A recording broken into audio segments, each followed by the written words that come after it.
When you know that you are queer, but your favorite drink is beer, that's gayish. You can bottom without stopping, but you can't stand going shopping, that's gayish. Oh, gayish, you're probably gayish. Well, life's just too short for narrow stereotypes, so it's gayish. We're also gayish. It's Gayish with Mike and Kyle. Hello, everyone in the podcast universe. This is Gayish, the podcast that wants to cream and shout and let it all out. I'm Kyle Getz, and I'm here to bridge the gap between sexuality and actuality. And today, Mike is still in Japan, as you can tell, so I am joined by guest co-host Sarah Ray. Thank you so much for joining us, Sarah. I'm so happy to be here again. Thanks for having me. Yeah, no problem. You might, other than Ma Johnson, you might be one of our most regular guests, which I love. That's big shoes to fill, though. Ma Johnson is like legendary. and you are too, in my heart. Aww. So Sarah is a co-host of the Humanist Trek podcast. She is also a endorsed humanist celebrant. She's vice president of the Humanist Society. She is a support group leader with the Recovering from Religious, and she is a co-founder of the humanist community of Polk County. So with that resume, we are going to talk about humanism. We're going to talk about humanism. But first, wow, you got your notes on the flow of the show. I am Mike understudy. I try to take my role very seriously. Already, I really appreciate it. Here's the news. Shut your mouth hole. It's time for your ear holes. News. All right, news the first. This comes from the Washington Post. Delaware's Sarah McBride. Do you already know this news story? Yes. Yeah. She is set to become the first trans member of Congress.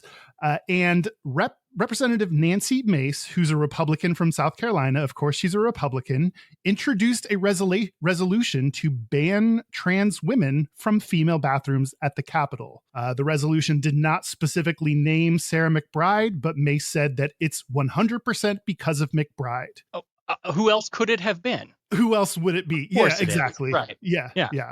So thanks for that clarification, asshole. Then House Speaker Mike Johnson, not the good Mike Johnson, not our favorite incognito. Evil mirror universe Mike Johnson. Yes, exactly. Which implies that someday they're going to get in a one-on-one battle and the best Mike Johnson will win, right? Oh, I like that. Yeah.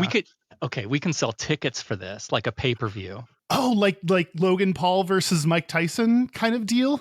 Sure. Yeah. Let's do it. Okay. That'll be our side project that I'm really excited about. Mike doesn't get a say in this. He's just doing it.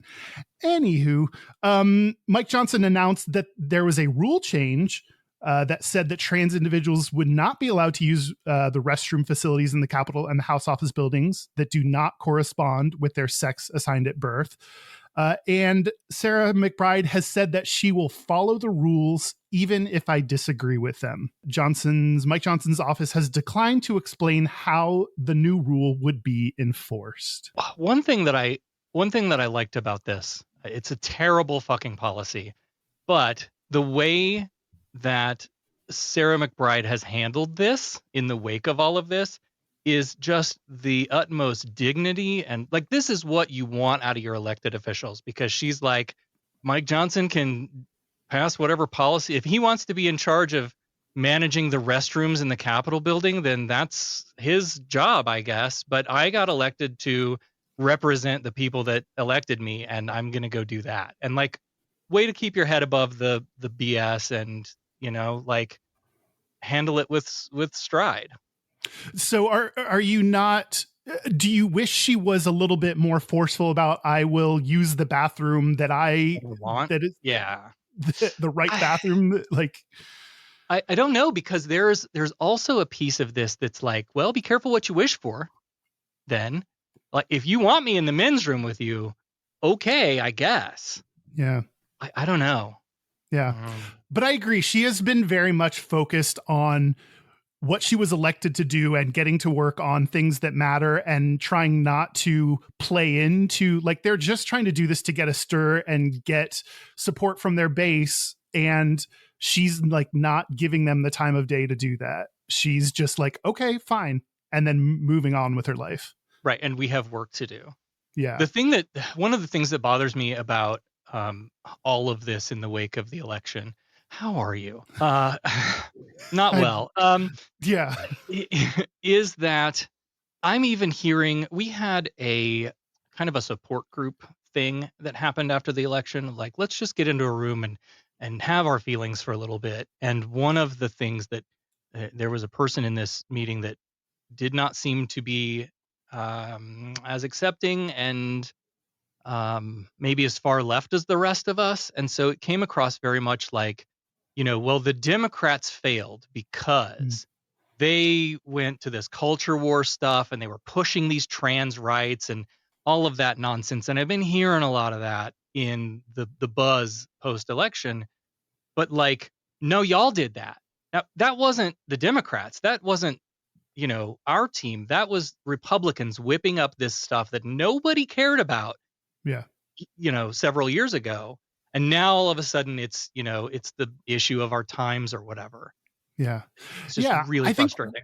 When Kamala Harris was asked about like trans rights, she said she would follow the law. She did not push a like very progressive leftist agenda. Like I agree that there's been a lot of people looking for blame to place in lots of different groups. And one of them has been that we've been too progressive and pushing on the trans side of things, and that's just not the case. I want someone who's more progressive in their push for trans rights. Yeah, absolutely. Anyway, so shit has already started, even though he hasn't even taken office. Speaking of him, News the Second. This is from them.us, one of my favorite news sources. President-elect Donald Trump has tapped television personality Dr. Oz to lead the Centers for Medicare and Medicaid Services.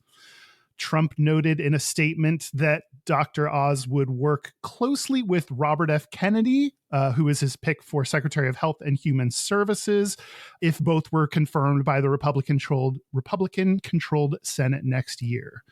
So Dr. Oz is known for spreading false or misleading claims. He has his TV show that is kind of pushes pseudoscience and false claims.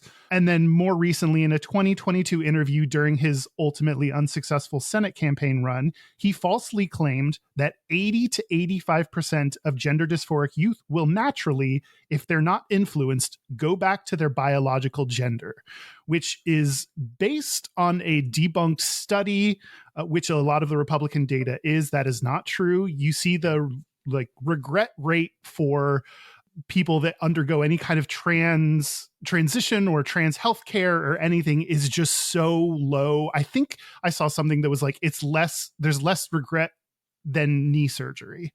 It is not something that people regret once they decide to transition. My 2 points about regret would be, one, the only regret I really have is not starting sooner.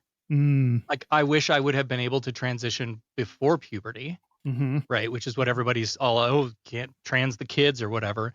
But like, I have the voice that I have because I went through male puberty. Right. And I have certain features that I have because I went through male puberty. I would have started earlier if I could. That's the regret that I have. And puberty blockers are completely reversible if people take them. If we're worried about them changing their mind later in life, puberty blockers are also prescribed to cis people at times. So there's options that accommodate everyone's concerns, I think. My other regret is, and this is where I could see, if I were being polled and someone were asking me about my feelings of regret post-transition, is because you're creating a world where I'm not welcome, I might be a little regretful about that. But if the survey data isn't specifically asking, like, do you regret transitioning because I was a boy after all, or is it I regret transitioning because now I have to live this life that maybe is even harder because these people are trying to make the world, the country, a shittier place for trans people. Like, drill down on that data a little bit and see what those underlying things really are. Yeah. Because there certainly is some regret that people have. It's not to the astronomical numbers that the right wants you to think it is. But for those few that they will now point out and go, see, this one says, my trans person here says that they regret transitioning. Okay, peel the onion back. Yeah. What else is going on? Yeah, absolutely. It's almost like I regret society is so transphobic, not I regret that I did anything wrong or yeah. You know who else should have some regret in this moment? Oh, who? Oprah fucking Winfrey. She Right? should, if she doesn't come out and say, America, I am deeply ashamed. I am sorry that I platformed this guy and put him into the limelight. That was my bad. I was just trying to make a living or whatever. But like Oprah owns some of this Dr. Oz stuff. A lot. Oh yeah, she made him famous. It was him being on her show doing segments, and I can see like you want sensationalist segments when you're doing a daytime show, and I could see where he provided that, and it sucks that they need some actual doctors to vet out the the claims that people are making, or make sure you're not like, when you put out information, it's like, is this factually incorrect, or is this going to cause harm to people? And sometimes the claims that he makes about like cures for cancer or whatever are just wrong and might harm people. And they need to take ownership. You're right. They need to take ownership of that. Dr. Phil was another one that Dr. Phil. Yes. Oh God. She uplifted into the limelight. Yeah. Yeah. Yeah. You're right. Oprah, where are you? Answer for yourself. Do better. Do better. News the last, Grammy-nominated singer Khalid came out as gay. Aw. Do you know who Khalid is? I'm not. I haven't been following a lot of music lately. Yeah, me either. That's the news. I have no idea who Khalid is. It was just when I searched for gay news, it was just all over the place. So I just thought that I should mention it. If you know who he is, that's important, but not I. I will take anyone coming out. If you're safe and it's okay for you to be out, especially people in positions of, this kind of public awareness. Yeah. Be out if you can. That, having role models like that helps more people come out. Yeah. Absolutely. He was outed, and then everyone started speculating on, and then he had to like say, I was outed, so I'm coming out, like, or so I'm gay. It's like, and kind of did the, it's no one's business. I was never actually in the closet. I was never hiding it really, but I think that sucks. Yeah. And again, I don't know him well enough to know. There's like rumors about who might have outed him and forced him into this position, but that's a really shitty place to not come out on your own terms. Yeah. Anyway, speaking of people who we do know who they are because they're lovely Patreon listeners, I want to thank our new Patreon members, Andrew and Insight Meditation. I don't know if that's your, yoga name or your kind of name that belongs on the wind with the trees, or if you're just formally named Insight Meditation, but thank you. It sounds like an app we should all download. It does sound like an app that we should download. And if you are an app we should download, give us more money for this mention, because that's not our going rate for company mentions. Anyway, if you want bonus segments every week, if you want bonus episodes every month, if you want to use Mike's Hole with 100 words and a ton of other benefits, go to patreon.com/gayish podcast. All right. Do you want to talk about humanism? Let's talk about humanism. Let's define humanism. We have to. Yes. That was the first thing I did, is like, I have this like vague understanding of it that I can't put into words. So I just first went to define. So Sarah, given your experience, your depth of experience in the humanist world, surely you have a definition ready to go that rolls off your tongue. I have several. Okay. And they all kind of piece together to create, a bigger picture. But the American Humanist Association, which is like the big U.S. nonprofit for humanism, says humanism is a progressive philosophy of life that, without theism or other supernatural beliefs, affirms our ability and responsibility to lead ethical lives of personal fulfillment that aspire to the greater good. And then not far from that, but with a little more specificity, Oxford says an outlook or system of thought attaching prime importance to human rather than divine or supernatural matters. Humanist beliefs stress the potential value and goodness of human beings, emphasize common human needs, and seek solely rational ways of solving human problems. Or more simply stated, there's a group called the Oasis Network that is they have a lot of local communities built around humanist values. And one of their core values says, human hands solve human problems. So for Oh. me, there's this idea that we are all simply connected by being human. And while it certainly doesn't seem like it in late November 2024 in the United States, we are far more alike than we are different. Mhm. And that without a belief in God or a higher power to save us from our sins or whatever, we have a responsibility to help each other, to raise the tide, lift all the ships on it, right? So a sense of care for the collective well-being of humanity. And so when you think of like what values might align, you come up with a positive system of morals and ethics like compassion and empathy and critical thinking, altruism, humility, social justice, fairness, cooperation. These are all like the good things about humanity that bring us together and drive us forward as a species. There seem to be a few things in common with all the definitions, and they, one, are not theistic, so do not believe in anything supernatural. Two, they seem to place a lot of importance on the individual humans. And then three, believe that we can work together to solve problems, to tackle injustice, work together in a cooperative way. Those seem to be some of the things that I find consistently in all the definitions that I read. Yeah, and you'll find there are some divisions even amongst, humanists. We're not a monolith either. There are spiritual humanists or religious humanists. Some people would even claim Christian humanism. The secular humanist position with these particular definitions that we've kind of talked about, the idea without the supernatural. So one of the values of humanism is that the methods of science are the best way that we know as humans to determine things that are true.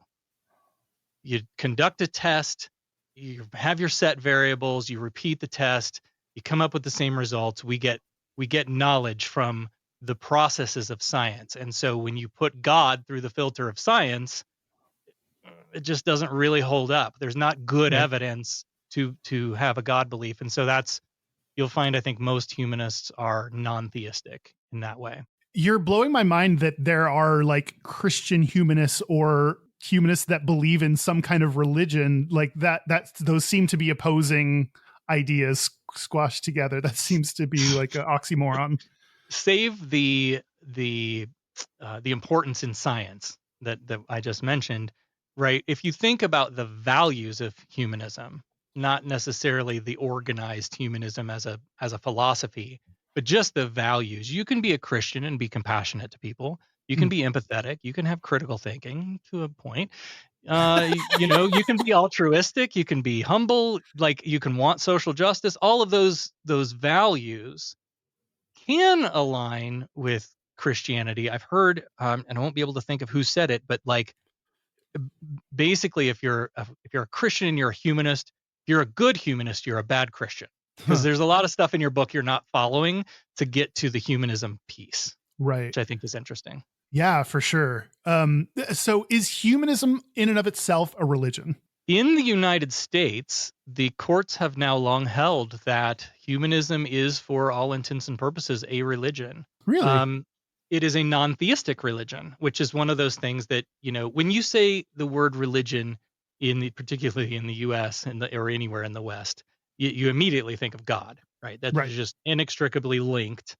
But there is a theistic and a non-theistic sort of religion. And the organization that I run, I'm the president now. I got a promotion. I'm the president of the Humanist Society board. Gonna cross that out on my paper and make sure you get the due recognition that you deserve. President. Mm-hmm. And we enjoy a distinction. The American Humanist Association is a 501c3 nonprofit and they are not organized as a religious nonprofit. They're organized as a charitable educational nonprofit.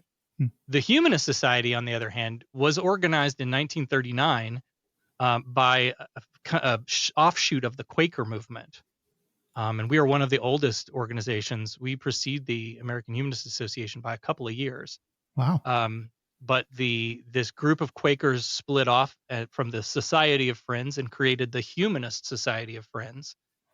And so when they formed, the government granted them religious status. So since 1939, they have been ordaining isn't the right word. There's a lot of religious language tied up in it that makes it complicated too, because as not religious people, using the word clergy and ordained, and that's kind of strange.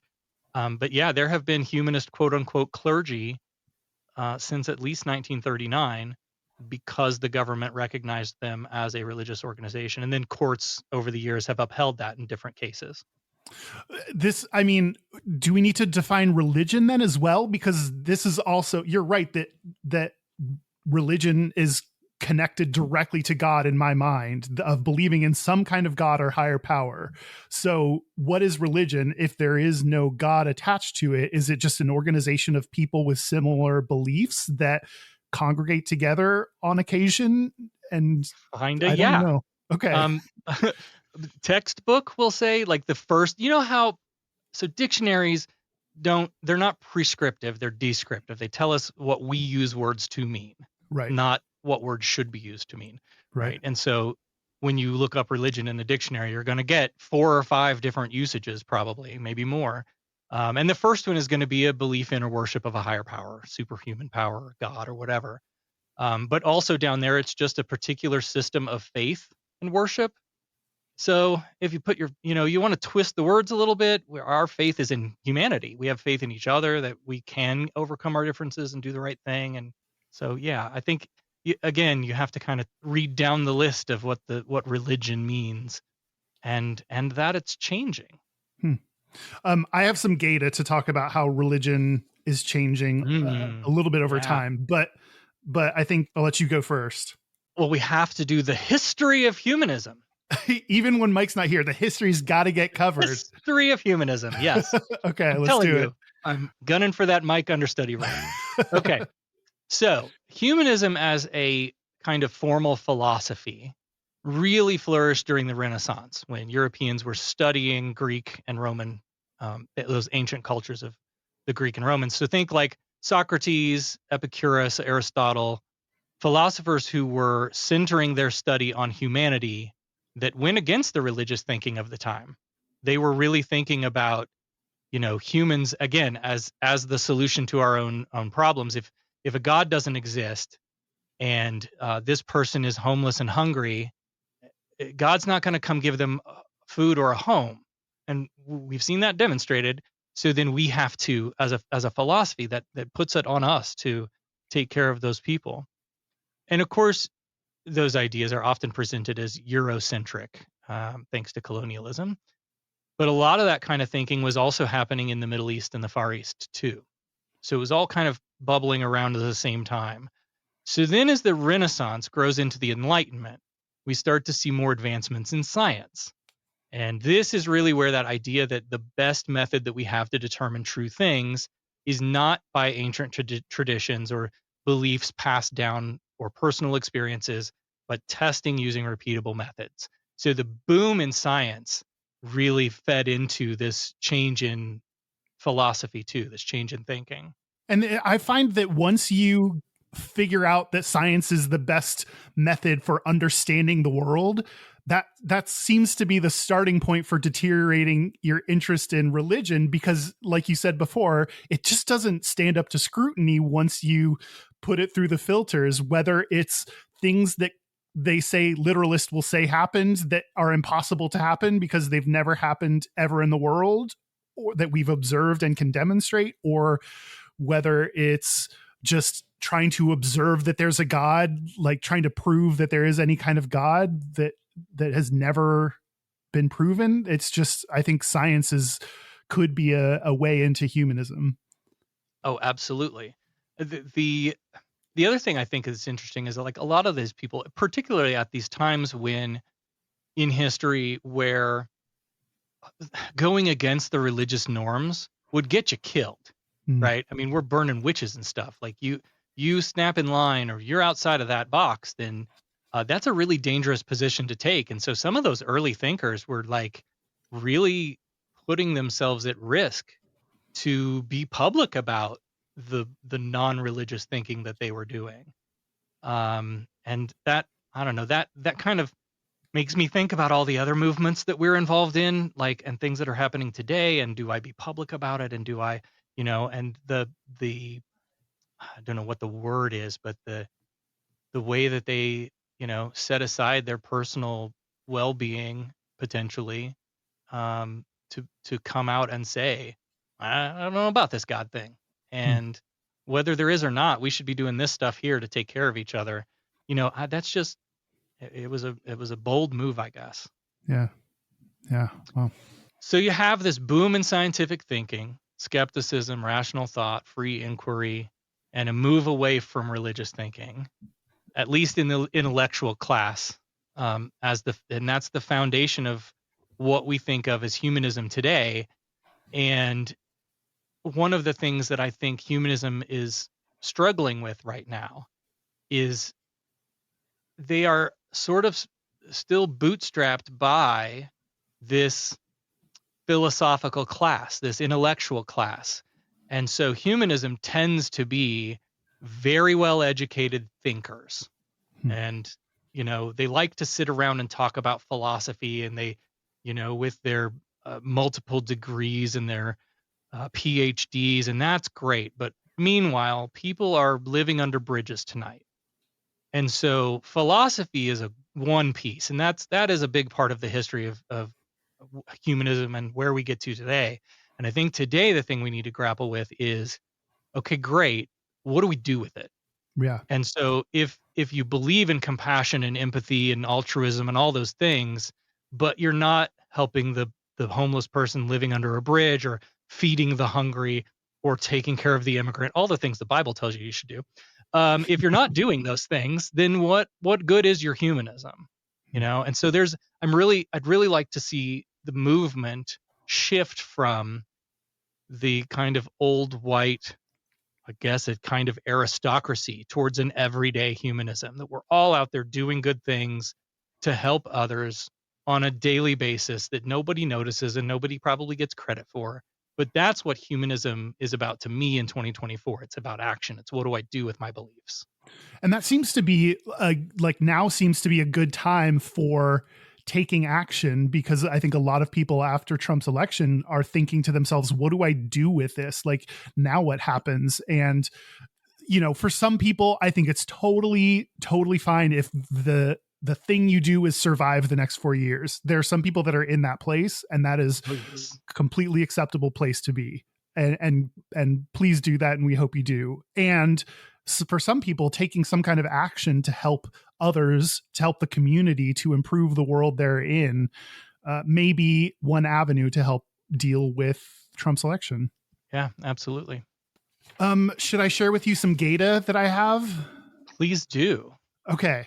So the only data I could find was from the UK. So we're going to talk about UK data. This is from the website understandinghumanism.org.uk. And it says, I'm guessing that we have some similar trends, but I don't know. We'll talk about it. There has been a significant rise in non-religious identification over the last 40 years. There are some different numbers about how much of the population that is. In their 2021 census, non-religious people accounted for 37% of the population. A different survey that they did, called the British Social Attitudes Survey in 2018, reported that 52% of the population were non-religious. So it just depends. So it's 30 to 50% depending on which metric you're using. One possible explanation for the difference in the reported data is that the census asks the question, what is your religion? Which is a bit weighted and implies, you're trying not to imply anything or foist any answers on people when you ask survey questions, and that implies that you have a religion to start with. So that kind of puts you down a mindset of, well, I have a religion, so let me define it, rather than being a little bit more open-ended. So the way we ask questions really matters in how people answer and what the results say. The number of people who describe themselves as Church of England has fallen from 40% to 12%. So there has been a huge drop. Yeah. However, non-denominational Christianity has risen from 3 to 13%. So that helps explain some of the difference. The number of people saying they belong to a non-Christian religion has increased from 2 to 9%. So there are some growth in other religious areas, but non-religion, that doesn't account for the full decrease. So there has been an increase in people that identify as non-religious. As far as humanists themselves, around 5% of the UK population identify as humanist. Interesting. Yeah. Would you expect that to be higher or lower? I don't know. I don't even, if you ask, like, take a guess, it's throwing a dart at a dartboard for me, because humanism for me is kind of a growth out of atheism. And we can talk about that a little bit too. Like, again, okay, so atheist answers the one question: do you believe in a god or gods? No. Great, you're an atheist. Doesn't tell you anything else. It doesn't tell you what I do believe in. Right. And for me, that's humanism. Humanism is the thing that I do believe in. So a lot of people come out of religion. A lot of people come out of one religion and go to another, like you're talking about. That's a thing that happens often, particularly if they come out of like a high control cult. So they'll sometimes go to a little softer brand of religion. But then you go through kind of the atheist, and often the angry atheist phase. I've been lied to my whole life, and who do I trust anymore? And I wasted all these years on this nonsense. And hopefully out of that you come to some positive identity. Was that the path you took? That is pretty much the path I took. Yeah. I was a vanilla Christian most of my life. We weren't like swinging from the chandeliers or anything. We went to church on Sundays, and that was, Sunday school, and you get them little sticker books, and you lick the nasty tasting stickers, and you stick them in a Jesus sticker in the book and stuff like that. But when I was as a young adult, I went to a Church of God for a girl, because it's usually for a girl, and I started doing a one-on-one Bible study with the pastor. I was on the pastor track. I was going to go be a preacher. Wow. And studying the Bible with this pastor is really what broke it for me. Like actually reading the Bible. They say there's a saying, and I don't know who it's attributed to, but like the road to atheism is littered with Bibles that have been read front to back. So actually reading it and going, wow, this doesn't make any damn sense. There's no this is impossible. This is nonsense. This is ridiculous. That helped break me of it. When you're not just listening to the specially curated messages that the preacher gives you on Sunday, and you actually read the crazy shit that's in it, and that helps break it down too. But then, I was angry for a while. I was mad about it, and then we started the first podcast that I did, and we were talking about things going on in the news with regards to the queer community, and it was always Christians being dicks to us. And that's when like the angry atheist phase really kicked up. And then I got to a point where I was like, I'm tired of being angry. Like, what do I do with this anger? What do I do with this frustration? And that's how I found humanism. That's the positive stuff. Yeah. Do you still label yourself as an atheist? I do. Okay. Yes. Okay. So both can go hand in hand. Yes. And depending on the audience or the situation at hand, I might use one over the other. When we started the atheist community of Polk County in Florida, we specifically chose the word atheist to put in the name because we were in a very red county with a church on every street corner. And, we were using that word to get attention, Yes, we were a humanist organization too. And the work that we did was informed by those humanist values, but we led with the A word because it's like the scarlet letter in rural Florida, Yeah. And is that so that other people could see that there were atheists in the world Yeah. that they did exist, and you were okay if you were atheist? Okay. Yep. It was a lot about like helping change people's perception of what atheist means. And a lot of people, think atheist equals Satanism and eating babies and all of that kind of nonsense. The But babies that, you eat are separate. That's not right. because of your atheist identity. You just like babies. Yeah, that's a sidecar to the situation. It's not part of. Exactly. But the trends that you're talking about in the UK, I'll change gears a minute. We're also seeing in the US too, right? And so I know you all have talked on the show before about like every time Pew Research comes out with a study, the percentage of US adults who are religiously unaffiliated continues to grow. Right. And what's interesting about the way they survey people in the US is they categorize you into the nuns, right? The religious nuns, describe as atheist, agnostic, or nothing in particular.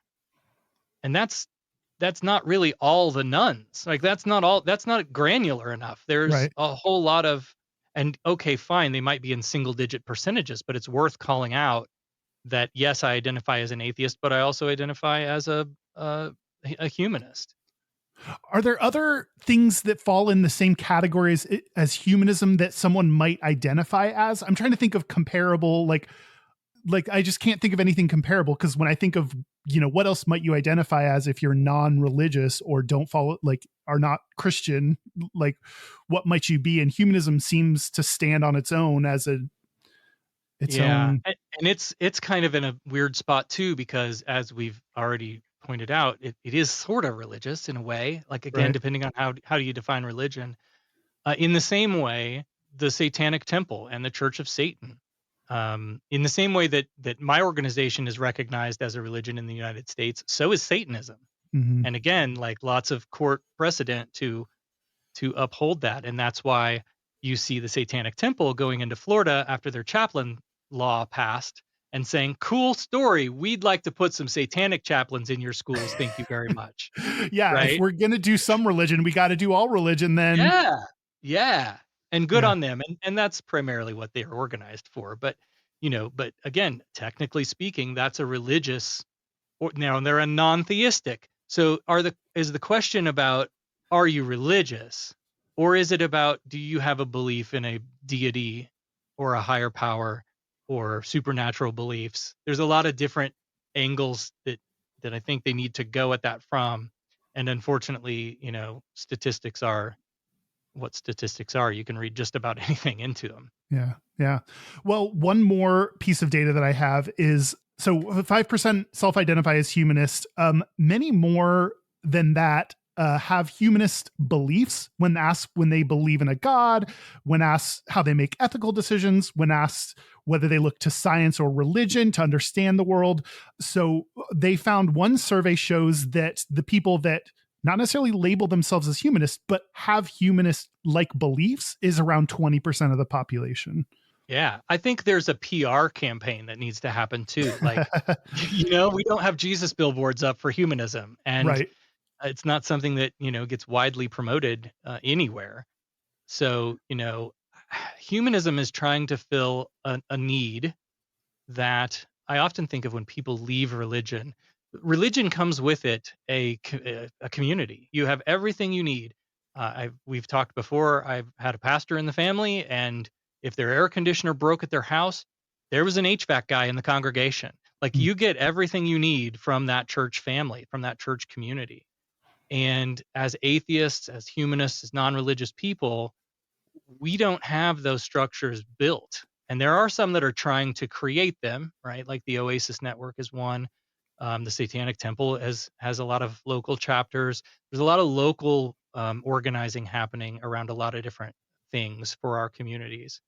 But that's really one thing that religion just gives you when you walk in the door that I think we need to be better at as non-religious, non-theistic people. I think there's also, I didn't write this down in my notes anywhere, but I read Beyonce was doing an interview and someone asked if she was a feminist and she said something, I'm a humanist. And it felt like that was not exactly what the word humanist means. Like, it's not like, are you a feminist or a humanist? Like, those words I don't see them as being one or the other. No, those are not mutually exclusive. In fact, if you take the AHA definition, is humanism as a progressive life stance, that not necessarily brings along with it, when we talk about social justice, right? It necessarily brings along with it Black Lives Matter and queer rights and all of the feminism and all of those things that are progressive approaches. Yeah. So I think some people may use the word in a way that maybe is not the definition that we're using it as. I've noticed, particularly on social media, sometimes when we post about humanism, we get some people that come in and they have their opinion of their perception of humanism is that you seem to place humans in the position of God, that humans are the most important. And that may have been an approach at one point, not anything that I've noticed in my history study, but it's not that at all, right? It's the idea, it's a collectivism. It's not that humans are best. In fact, most humans would argue, or most humanists would probably argue, that because of humanism ethics, we should all be vegan, right? Animal life is important too, right? So environmentality and all of those things necessarily seem to come along with humanism, not because we put humans up on the pedestal, but because we center the human condition, which we share a lot of with other animals in the kingdom. Interesting. Do you want to know how gay humanism is? I would love to. One of the things that I know you and Mike usually mention when you're talking history is like, were some of those old philosophers gay? Yes.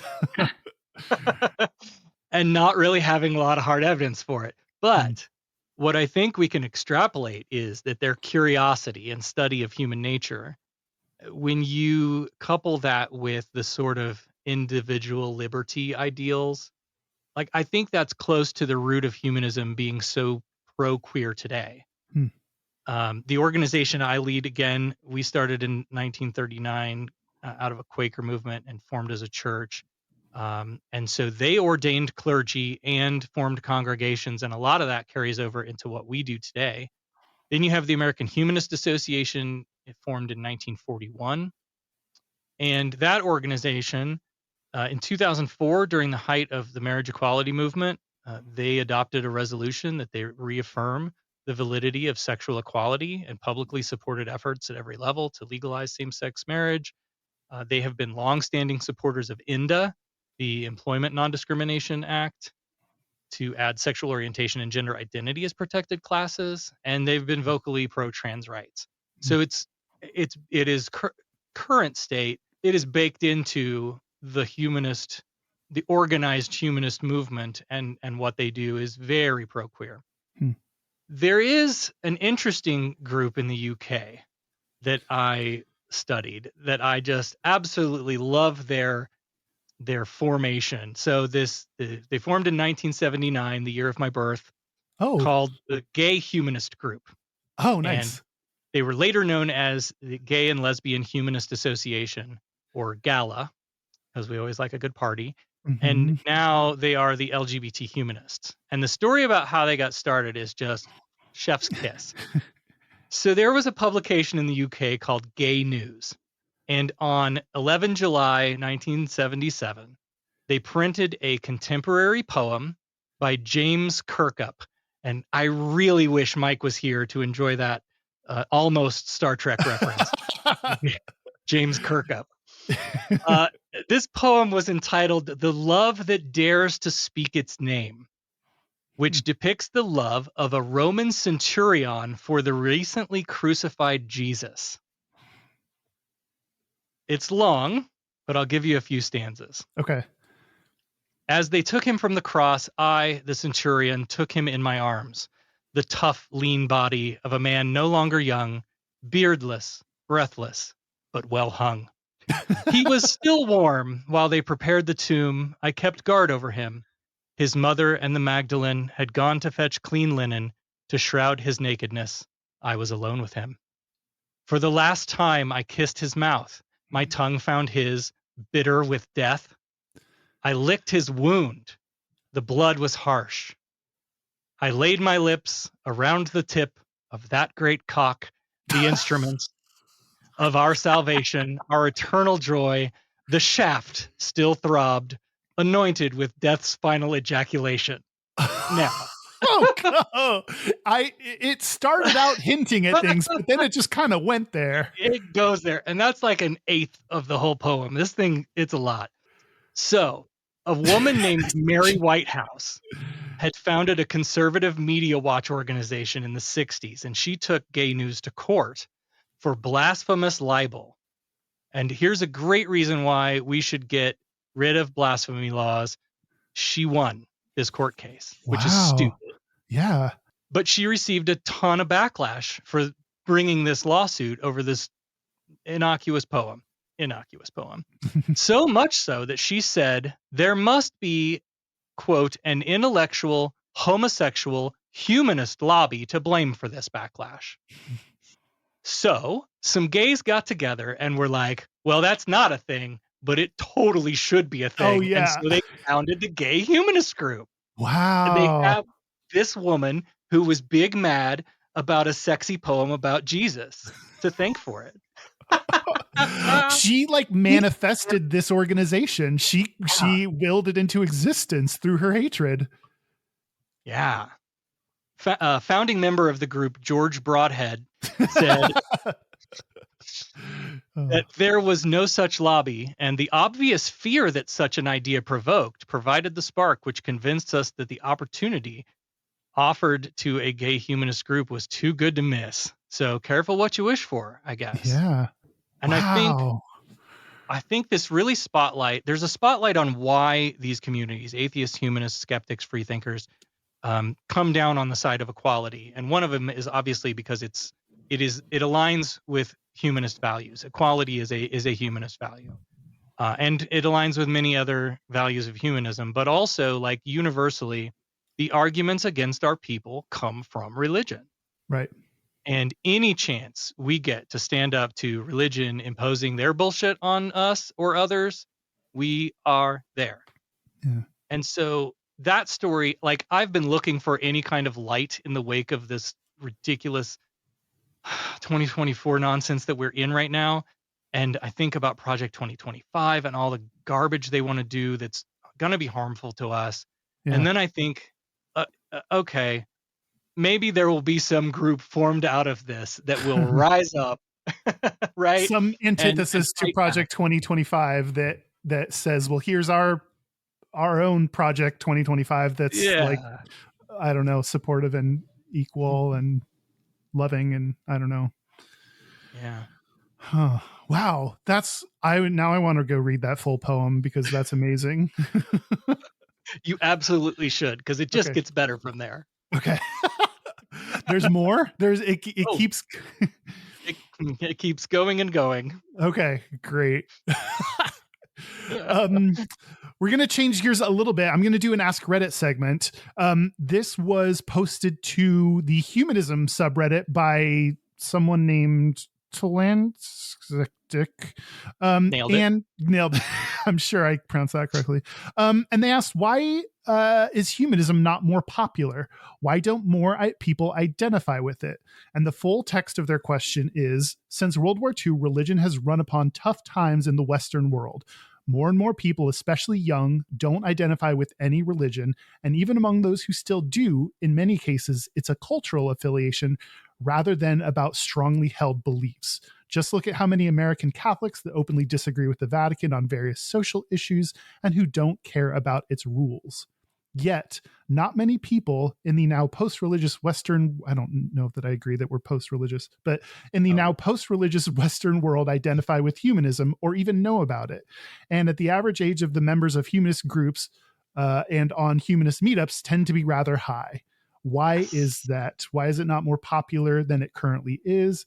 It should have fertile ground in more and more post-religious society. Why don't more people, especially young people, identify with it? The country where humanism is most successful is Norway, where the National Humanist Organization can claim close to 2% of the population of its members. Why not 20%? Do you have any? You've already talked a little bit about some of the issues that humanists face. And do you have any other thoughts on why it is not more popular than it is before I get into the responses? I don't. I think let me summarize. So we have traditionally, humanism has had sort of a intellectual and probably monetary gate that has been kept. You have to be wealthy or intelligent to get into the club. That's a thing that I know that they're working on. Do you have to pay to be a part of the organization? No, Oh, okay. but with high education typically comes. Oh, got it. And so the people, as that question stated correctly, when you go to humanist groups, they tend to be, like it's a 55 plus kind of place. And we all have been working on, like every organization, how do we get the young people? Let's do some talks and some whatever. Exactly. TikTok seems to be the only solution that people come up with when reaching Gen Z. And it's like, yes, they are on TikTok for sure. But they also exist elsewhere in the world. And I think a lot of people forget that there are other places that Gen Z exists and there are other places to reach them. There was a group in Orlando that we were going to their events as the Central Florida Free Thought Community, and they do a ton of great work in Central Florida. And they were really one of the models that we built our community off of. But also in their organization too, like the people who have the time to take away a Saturday or a Sunday or whatever and drive to, because we don't have church built into our calendar, right? Right. So you're asking people now to give a day and come do the thing. And at the time we had young kids, and that was a concern. We're driving an hour into Orlando, and what do we do with our young kids while we're there? Because there was no programming for them. There was nothing, like they were just going to sit and listen to a speaker, and that they were going to be bored out of their mind and driving us crazy. And so there's, like, on a local level, I think there's a lot of structural things you can do, not to say mimic the church structure, but if you're going to have a meetup, have stuff for different age levels to do, right? There could be a STEM room where you build rockets or race cars or whatever. Like there's some little project that you can do with the kids. It's educational. It gives them some science and gives them a place of community and belonging too, with people who come from similar families. I think there's a lot of things that, that can be done. But again, just like we're dealing with in a lot of areas of our society, the people in charge have to break the mold that keeps them in power, so to speak, or that keeps them with their thumb on the dial, I guess. Like,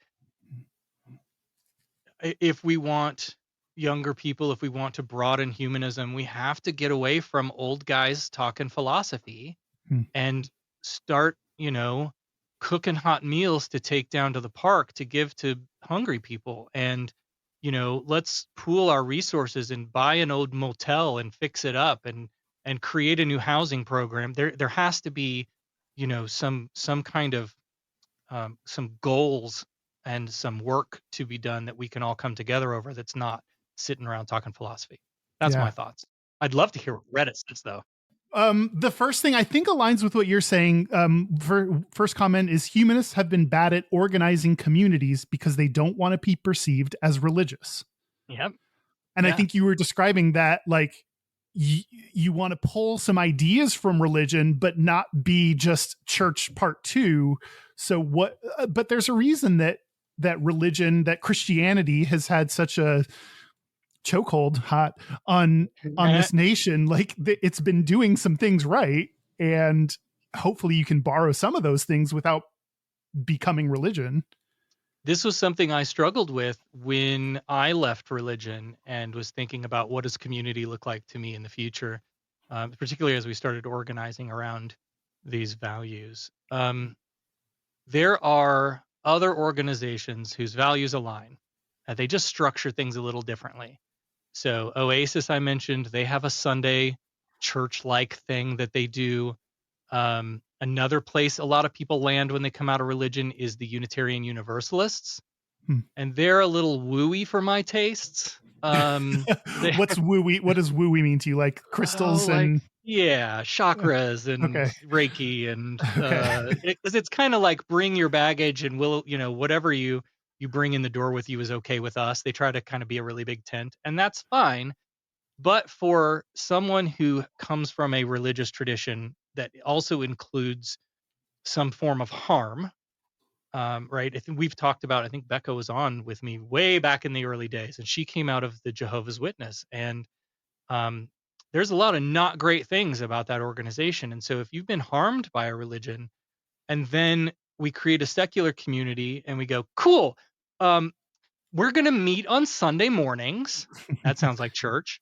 And we're going to all get together in a hall, and we'll call ourselves a congregation, and we're going to sing songs, but they're not Jesus-y songs. They're songs about humanity and bringing people together. And then we'll have a guest speaker to get up and do a topic about something that really feels like church. And a lot of people are like, I'm done with that. I don't want to do that anymore. But they will show up to feed people, and they will come out to clean up a roadway. And so that was the approach that we took, was let's not just, we did some of that, bring in a special speaker. We didn't sing and do all the other churchy stuff, but yeah, we tried to like diversify it so that there was a little bit of something for everybody. And if listening to a speaker wasn't your thing, but you want to go help feed people, great. Well, we will do that too.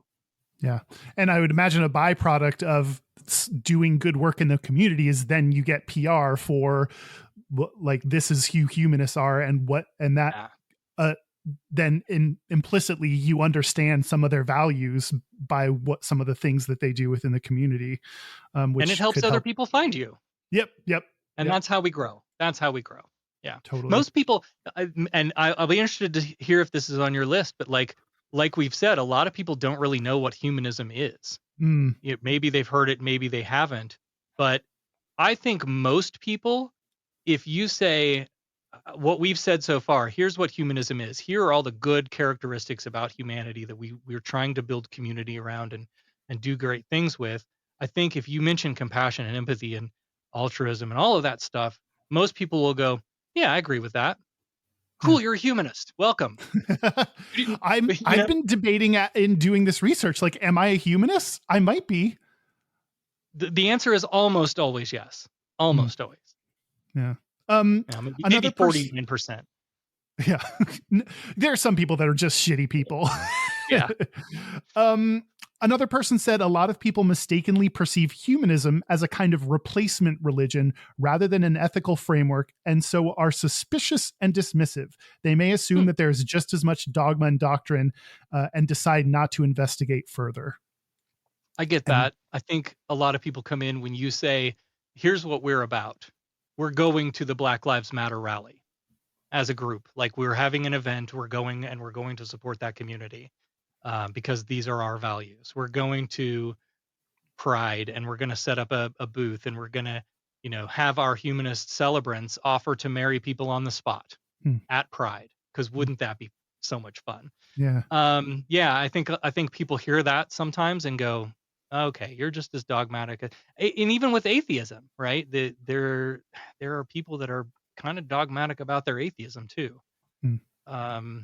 So yeah, I guess I can understand that. Someone else said, because most humanists use the term atheism. Right. So there is a possibility of, like you were talking about with the survey questions, like it depends on what you're specifically asking and how you ask it to get the word humanist out of someone. If you're asking about, like, do you believe in a higher power, then atheist may be the word that people come up with instead of humanism. And from the outside looking in, if you're a religious person and I tell you that I'm an atheist, then you have one picture of who I am. If I tell you I'm a human, again, it's the negative versus the positive. I'm an atheist just means I don't believe in God, but you probably come with some baggage that you were taught at church about what an atheist is. Yeah. Again, the baby eating, Satan worshiping evildoer. Yeah. But humanist, on the other hand, maybe your preacher hasn't talked shit about that one, and so like you can connect with that one a little better. I don't know. Yeah, makes sense. Yeah. Someone just put as a comment a quote by Bertrand Russell, quote, "The whole problem with the world is that fools and fanatics are always so certain of themselves and wiser people so full of doubts." Mm.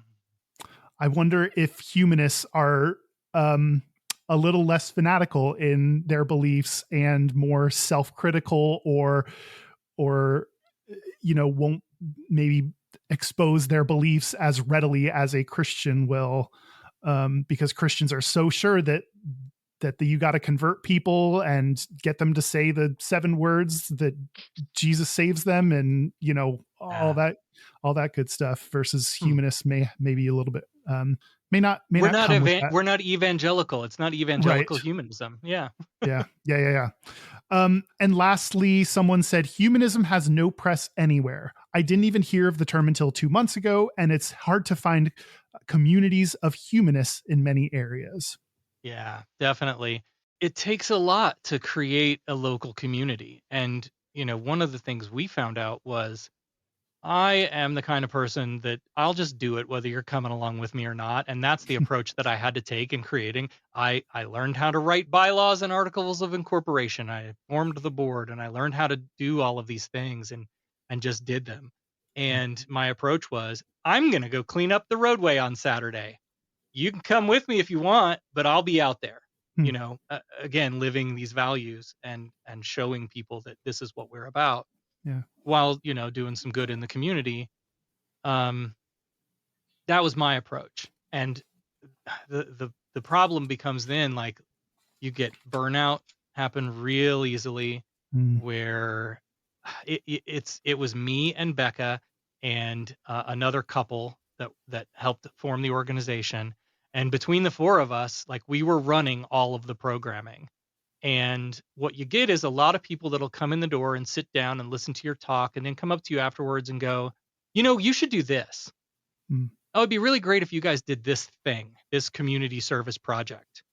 Awesome. You're in charge of it. And that's what you have to do. Because if you don't say awesome, you're in charge of it, I'm in charge of it. And I ain't got time for that. Yeah. And so you get burnout. And then after we left, the atheist community of Polk County did not survive. Because we weren't, we weren't there to push it.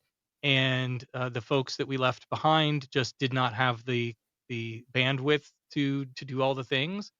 And so it fizzled out. And that is the story of so many local communities, regardless of what name they put to it, atheist or humanist or skeptic or free thinkers or whatever, because it's people and you have to have people sign up to do the work. It's hard to keep them going. Yeah, absolutely. So then it's hard to find a community.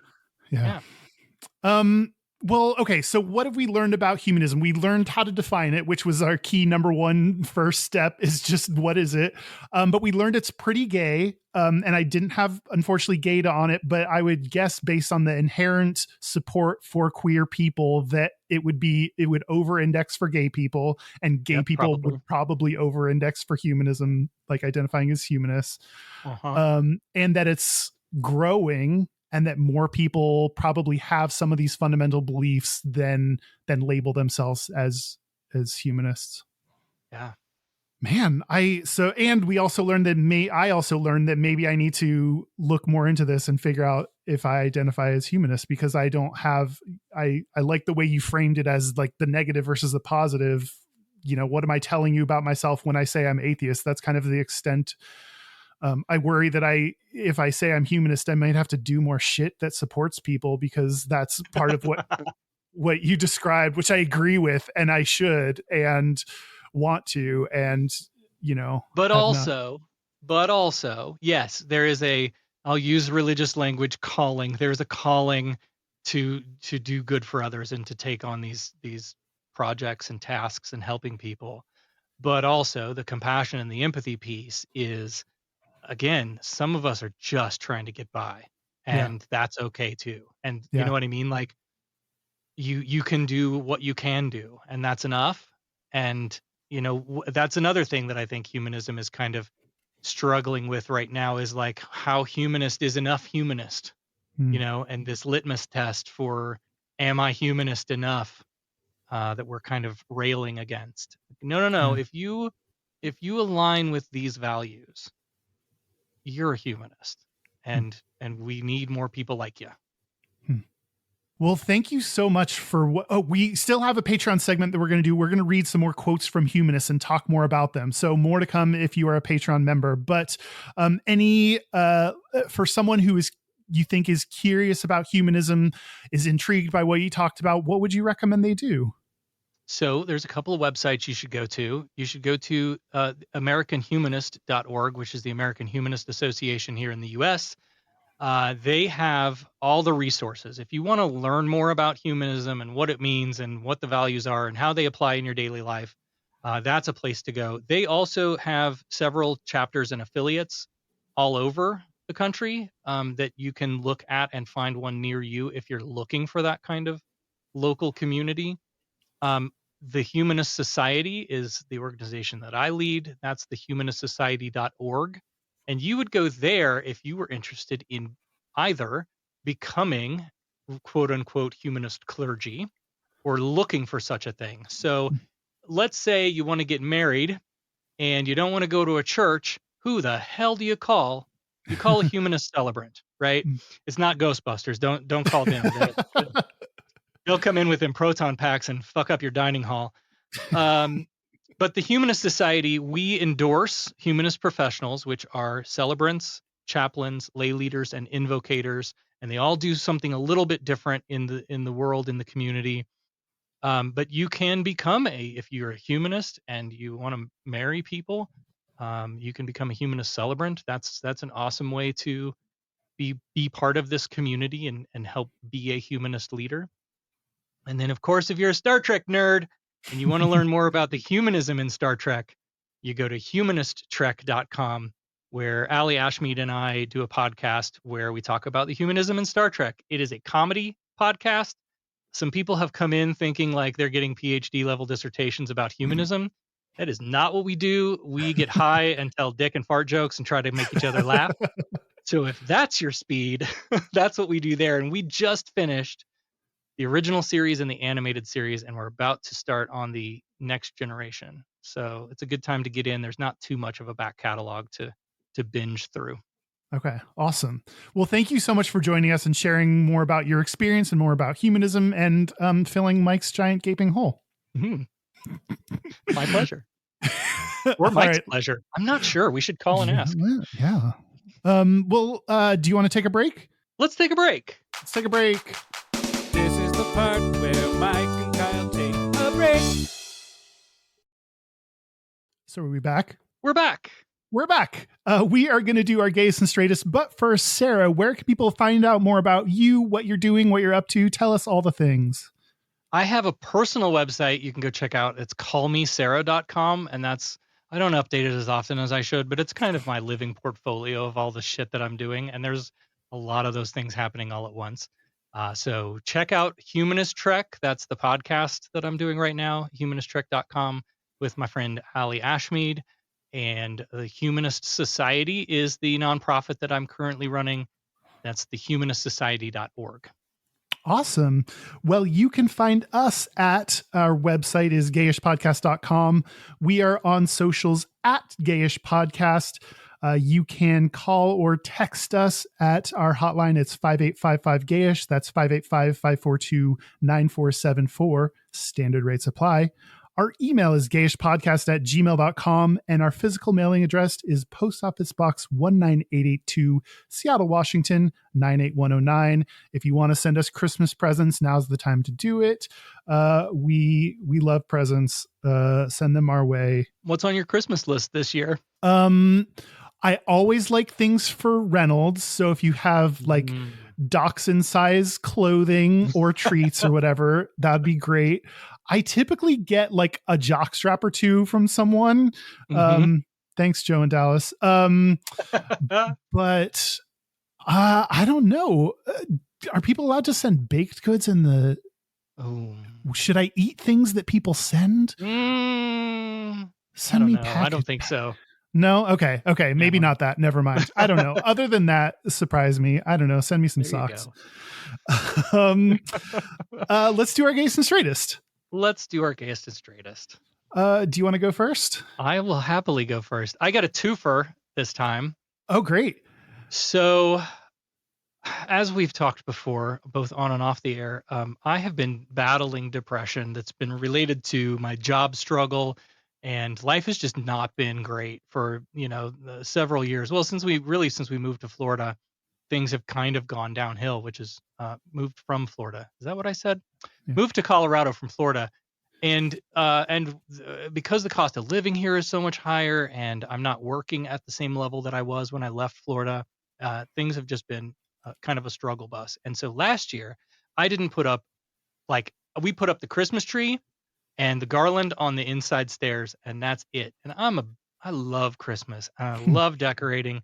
My mother would win the community decorating contest every year. We had you take plywood, and we had cut out snowman family for each one of us, in the family. And we had reindeer and a Santa and a sleigh that my dad bolted to the roof. Christmas is a big fucking deal in my family. Yeah. Fast forward to adult depression, and I'm like, I don't even wanna. So this year I decided I'm gonna get some Christmas cheer, even if it kills me. And so so I decorated, and that's the gayest. Decorating is soup's gay. Yeah, but absolutely. Climbing out on the roof and working with the power tools and screwing things in, and all of that is pretty straight. So we didn't go crazy. We have 4 windows on the second story. There's 3 small ones and 1 big one. So my gayest, several years ago, I bought, just basic greenery. And then I bought like these little, they're like little red berry twig sticks things that I put those in there. And then at the bottom, there is, of each of these, there is a bow in Butch Dyke lesbian red plaid. And so each of the windows, the 3 windows upstairs, have a small one that looks like that, and then the big window has a big one that looks like that matches the one on the front door. It also has the big bow. And then out on the front porch here, I have garland that swags, and at the top of each swag is another a dykey plaid bow. And so that's kind of the theme of my Christmas house is red plaid. But I put some decorations up. We did it. We're gonna do it. We're gonna have a happy fucking Christmas, hell or high water. Good for you. That can take. I do not decorate for Christmas. That takes a lot of energy to muster up some Christmas cheer. So, what about you? What about me? So my gayest is the second that Kesha's music video for Joyride came out. I had to watch it immediately. And of course there was a hot hunky dude that was shooting a gun at her on her Joyride. That was the focus of my attention. It was not that great of a music video. Didn't love it, but still, the fact that I had to check it out right when I found out it was available is my gayest. Yes. My straightest is going to a friend's baby sprinkle. It just felt very heteronormative. There was another straight couple there that they had met through their parenting class who also had a child. And, there's just straight couples cranking out babies that just felt like a kind of a straight environment. I was the gay that was there. The gay among breeders. Yes, exactly. Baby sprinkle is new to me. I had to just look it up just now. That's interesting. Oh yeah. Apparently everyone says that they heard about it from Schitt's Creek, but yeah, it's when you have your second baby, because it's not a baby shower, it's a sprinkle. They already had everything they needed. They weren't asking for like tons of gifts or anything. They just wanted people to be there and celebrate. Yeah. I was a Schitt's Creek junkie and I didn't even pick that up. Same. But I love it. I think it's great. It's like the second marriage, right? When I got married the first time, we got all the dishes and the mixer and all the kitchen accoutrement. And then the second marriage, you're like, you already got all the shit you need for your house. We're not buying you gifts again.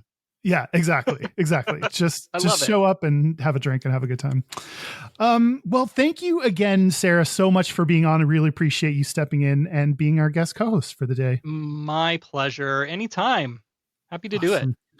And I also want to thank our super gap bridgers. Thank you to Locomotive, Kaylee Adams, Kit Oliver, Kobe Gordon, Squaggle, Pip, Andrew Bugby, William Bryant, John Crowley, Yost Osel, Jonathan Montañez, Forrest Nell, Steve Douglas, Explosive Lasagna, Michael Covington, Just Jamie, Thomas B, Dusty Sands, A. Coleman, Chris Cacciatorians, and Jerome York. Thank you for your support. Thank you for your money. Nice. That is it. This has been Gayish from the Chris Cacciatorian Studios. I'm Kyle Getz. Do you want to say your name? I'm Sarah Ray. Sitting in for Mike Johnson, I'm Sarah Ray. Until next week, be butch, be fabulous, be you.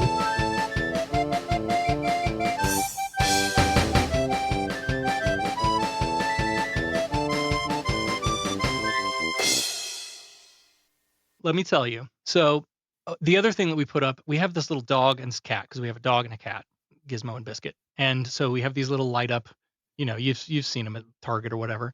And normally we put them up on the railing on the porch. And this year we decided to put them down towards the end of the driveway in these like wooden barrel planters that I put flowers in. And so we put them there. We plugged everything in. This was all yesterday. Last night, the lights go out, the Christmas lights come on, and I was like, oh, let me go outside and take a picture. Mm-hmm. I go outside, and the family that lives like behind in cattywampus from us with their little 2-year-old and their sweet, giant, fluffy dog were out in front of my house admiring the Christmas decorations, and the little one was just loving the dog and the cat. And I was like, oh, see, this is... It was worth doing all that work, even if it wasn't for me. But seeing that joy, the childhood joy of Christmas, gave me a little warmth inside too. Oh, so that's good. Adorable that you got to give someone a little Merry Christmas moment. Yeah, that's amazing.